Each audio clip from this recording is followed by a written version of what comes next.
welcome back to another episode of Dear God Love Me, the podcast.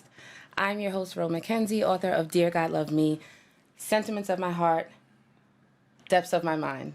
And we're back for season 3. As you know, everything that we do here is centered around vulnerability, intimacy, and sincerity with God.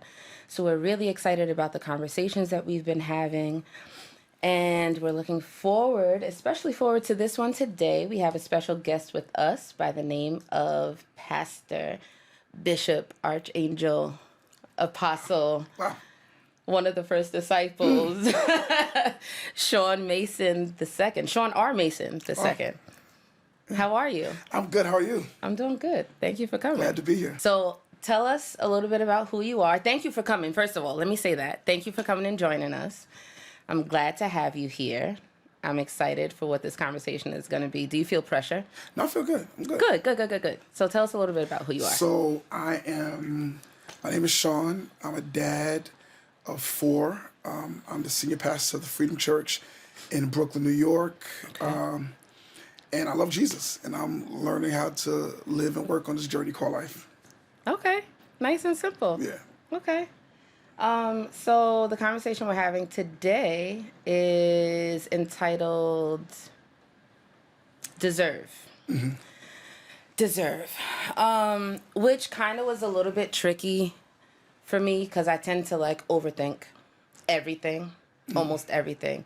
And so basically the premise of it is when I'm in conversation with people or just in passing and listening to other people's conversations because I'm a little bit nosy, I'm all about transparency. Got it. Vulnerability. Got it. Yeah, vulnerability, transparency, intimacy, all those things. When I hear people say, if you get, let's say, just to keep it simple, you get a promotion on your job, and someone says, "Oh, that's so awesome! It's great! It's amazing! You deserve it." When I hear stuff like that, automatically I'm in a rabbit hole because I feel like we don't. Really? Mm-hmm. So I kind of wanted to ask you first, do you believe that we deserve the blessings of God that we receive in our lives? That's an interesting question. I think sometimes we look at it from how we define deserve. Okay. I don't think we are entitled to it necessarily. Okay. But there's some things we do deserve by right, by being a child of God. Okay. There's some things we automatically get by being in alignment with God. There's some things that we learn how to get, or that we end up getting. To say deserve, you can say that. I think it's okay to say thank you. I think sometimes we shy away from those things, but when we're doing that, we're really rejecting a gift. Ooh. I think when we say, because for some people it's human nature. As soon as they get a compliment, oh no, say thank you. It is okay to say that you are receiving that kind of validation, and receiving validation isn't bad. Yeah, you're receiving affirmation. That's not bad. I think it's what you do with it, or if you need it as a lifeline. So if you live your life for the cheers of people, you die by the boos of those same people. So you need a standing ovation for every single thing. Yeah. So some people work it in the opposite, where they don't want anything because they feel they're not good enough, they feel they don't deserve it, or they don't want to be disappointed. Yeah. So they just toss it because, for whatever reason. Wow. So we can close here. No. Because we got to talk. Share and skip.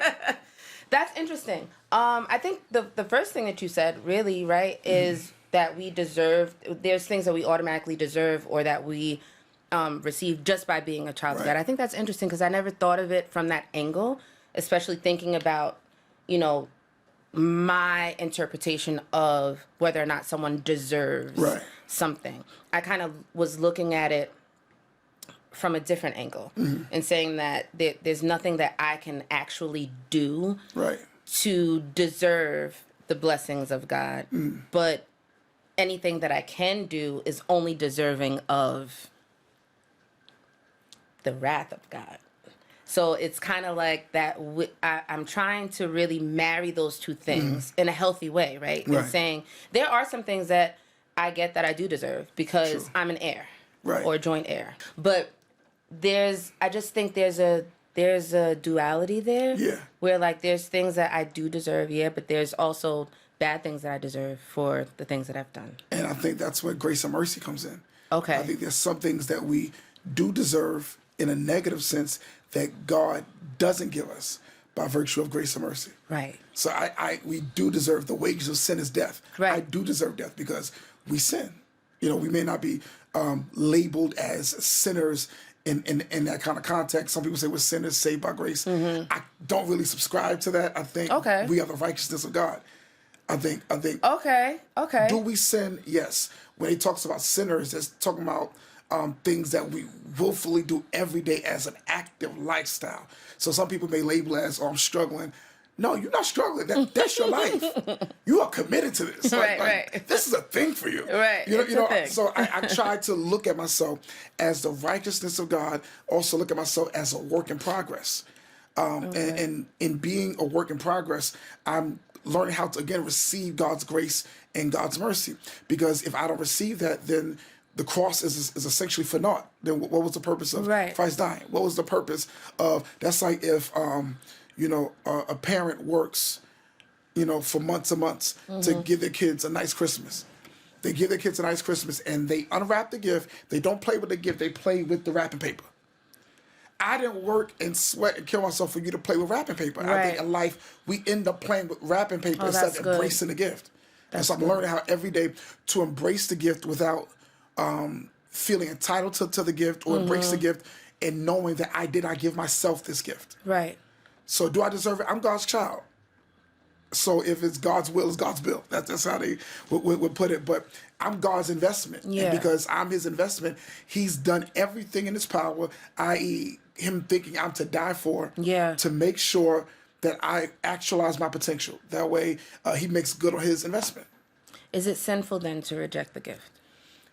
All things are lawful but not expedient. Some things are not necessarily sinful, but I think they're not beneficial for you either. Okay. Why live in a constant state of, oh, I don't deserve this? We know that. There are sobering moments where you can say, I don't deserve to be here. Right. There are sober moments where you can say, I don't qualify to be here.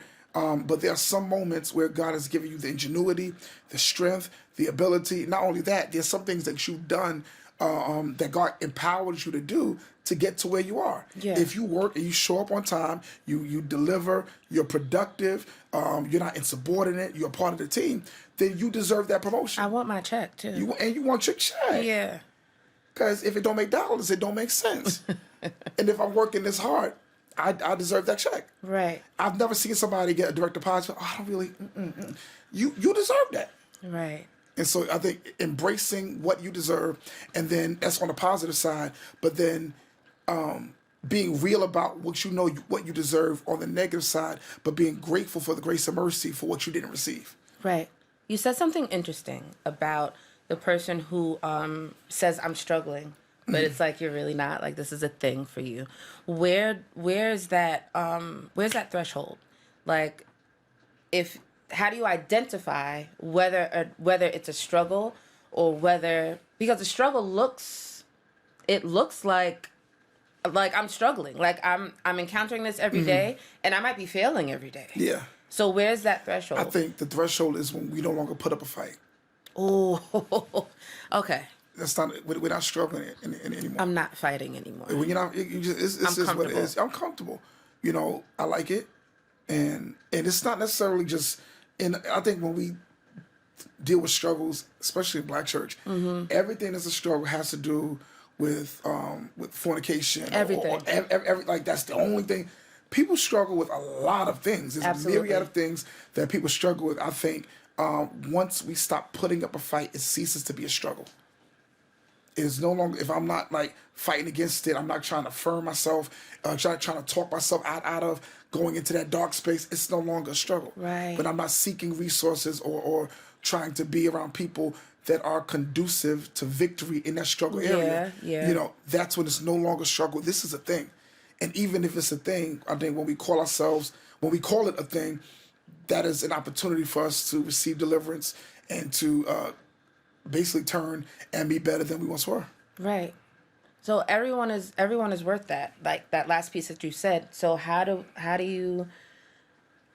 I always my mind always goes to that person, right? Like how do I prevent myself from being in that space? And B, if I'm connected to or know someone who's in that space, where do I come in to assist or to help or to, other than prayer? Because one thing I really, I love prayer. I need it. Like, it's a lifeline. I get that. But it frustrates me when I hear people just throw that out as an answer all the time. Like, oh, just fast and pray.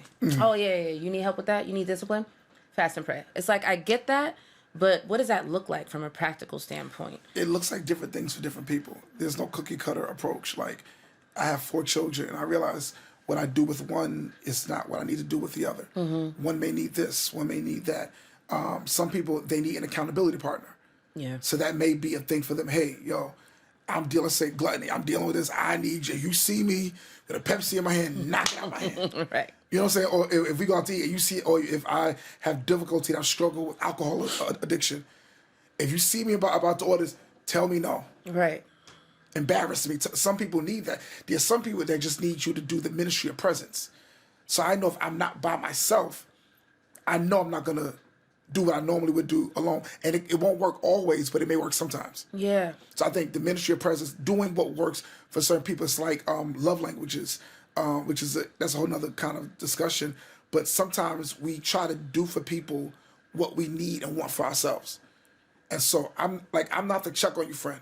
You don't have to check on me every day. I don't need that. If we're discussing and talking, those things will come out for me organically. Some people, they need you to pick up the phone and say, hey, I was thinking about you. They need that. And that doesn't make them needy, and that doesn't make you callous or cold. But I think doing what will work for the other. So being considerate of others' feelings, having that kind of conversation. How can I support you in this? Right. What does support look like for you? And then after you guys deal with what support looks like for them, be honest with yourself. Do you have the capacity to do that? Because you may not have. If somebody is, can I say this? If somebody is like a weed head, right? Mm-hmm. You like weed a lot too. You I can't help you. I can't help you because we're just gonna be together. Right. You like gambling, so do I. We're gonna be in Atlantic City doing. And so you have to look at: do you have the capacity to do that? Do you have the bandwidth to do that? Maybe you're stretched already thin. Mm-hmm. So I can't support you in this way, but this is what I can do. Be honest and having that conversation. I say this pretty frequently now. I think we're one tough conversation away from the rest of our lives. More on that. For some people, having conversations are very difficult. Mm-hmm. And so we end up closing ourselves off to certain things. Or some things just don't get said. And so we live our life, kind of scrunched up. Yeah. But I think having that tough conversation, that dialogue is very free. It's very liberating. So I know where you stand. You know where I stand. I know how you felt about what was said. I know what you have the capacity to do. And we meet somewhere in the middle. So we don't have to live life on pause. We can move on with the rest of our lives, whether it's as a friend unit or just living separately in peace. Right. That's dope. Say it one more time. We're one tough conversation away. We are one tough conversation away for the rest of our lives. I love that. Can I put it on a t-shirt? Sure. Just put the dash and put Shawn on. So you let me eat that muffin earlier. So should I be mad at you? I didn't know that. So it should have been communicated between the executive producer and all that here. It should have been communicated. So I can't be held responsible for expectations that were not clearly communicated. That's so good. Say it again. I cannot be held responsible for expectations that were not clearly communicated. I love that. Okay, so speaking to, you talked about, I'm not struggling with gluttony, by the way. I'm just trying to It's okay, I understand. Aren't we all? So the other side of the whole, like, I don't deserve blah, blah, blah, blah. Yes. So speak to that person who's, like, despondent and so sad and so, don't give me anything ever because I'm trash. Find the root of that. Like therapy is amazing. Jesus and therapy are exceptional tag team partners. Yeah. It's working wonders for me. So I think I would say getting in contact with the word where the Bible talks about I would that you will prosper and be in good health even as your soul prosper. Mm-hmm. I just don't want you saved. I want you to be prosperous. Yeah. I just want you filled with the Holy Spirit. I want, and then also seek ye first the kingdom of heaven, and all these things shall be added. You know, to you, I'm paraphrasing, but all of those things are part of it. It's not the only thing, but those good things are a part of it. And especially when you work, they are rewards. They are rewards. He has been given a name that is above every name. Yeah. And it deals with all those things that Jesus did, and because of obedience, even and because of persevering through the cross, he's been given a name that's above every name. So where there is no risk, there is no reward. When you do something, you get something. It is a principle, and we live lives by the principles. I think if we live life by principle, we would need so many miracles. Yeah. And so some of the things that we are getting and receiving, your job promotion isn't necessarily a miracle. You worked for that. Again, being okay with what you worked for. If you are okay with consequences, you should be okay with having a reward. I love that. If you're okay with consequences, you should be okay. So there's some things that not only should I be okay with receiving, but I should be looking for them. Yeah. I look for that. Like some people, you know, when they file their income tax and they tell them they turbo tax or whatever they do, you know, they expect to get something, and when they, you know, don't get it in time, they think they should get it. They call it the IRS, right? They call because they want to see where their money is, right? Because they know I did this to get that, you know. And it's another thing is wherever you are in life, you thought your way there. More on wherever you are, wherever. If it's the I don't deserve the good things, you thought your way through this work process. You thought your way to work. You thought your way to do what you need to do. You thought your way to show up. If we are in certain sad states, we thought our way there. Sometimes nothing happens. Sometimes my therapist said anxiety is the expectation of something bad happening and I'm saying this very badly, with the underestimation of your ability to handle it. So I expect something bad to happen. It hasn't happened yet. Yeah. Whether it's by experience, previous experience, whether it's by something I heard, it's the expectation of something bad happening with the underestimation of your ability to handle it. I don't think I'll be able to handle this, you know, and so we get so caught up in those moments that we forget to show up because we think we can handle what happens. But the reward is proof that you showed up when you need to show up. Celebrate every win. You have to celebrate every win. What you're not about to do though is keep steamrolling over this stuff that I'm still thinking about what you just said. Wait, so okay. So that has to have lasting effects on me though. If I'm anticipating something bad to happen, that A, never happens, and B, I'm already telling myself that I can't handle it, so is that what you mean by I'm thinking myself in this state? Yeah, sometimes we think our way in that state. And sometimes our experience has helped to cultivate those thoughts. Right. But we can learn how to think and then rethink. We can, just like we learned something, we can unlearn something. Right. We can relearn something. You know, so we can change and shift our thinking. It's really about transforming the way we think, the way we view things, the way we look at things. Shout out to your therapist. He's amazing. And it's a guy. Yeah. I wanted to get a therapist that was a man of color. I think there were some things that resonated with him, and he's not a church person, which is not that I'm against Christian therapists. I totally co-sign that. I think this worked for me, being a pastor, someone who knows what I do, but not full context of who I may be in certain spaces. Right. Because sometimes we like to speak to people who are impressed by us. And when they are impressed with us, it's very difficult for them to help us. That's true. So they praise where we need correction.